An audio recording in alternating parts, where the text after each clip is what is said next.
Sa i pasur je sot nga muzika? Sot mjaftu shumë mirë. Nuk isha aq shumë. Viti kaluar ka qenë goxha sfidues për ty. Ka qenë shumë sfidues, po këtë vit kam hap kanalin tim, kam marrë ofertë 3, kontratë 3, edhe normalisht më kanë shërby për mirë, se po nxjerr edhe 10 këngë të reja, po vjen edhe një album në vjesht.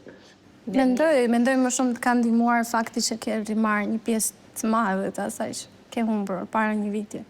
Po, tani realisht jemi shumë mirë. Besoj, inshallah shkon kështu. Sepse dikur s'ka pasur as të drejtat e autorit të këngëve të veta. Mendoj që fakti që ka rimarrë gjëra që ka humbur nga viti i kaluar kanë ndihmuar më së shumti financiarisht. Ndonjëherë është shumë e trishtë që një artist nuk mundet të jetë as zot i gjërave që vetë ka krijuar. Ka shumë pak artista që janë pronarë të këngëve të veta. Ka shumë pak artista, do me thonë janë pronarë të këngëve të veta, janë këtë tjetër poshtë.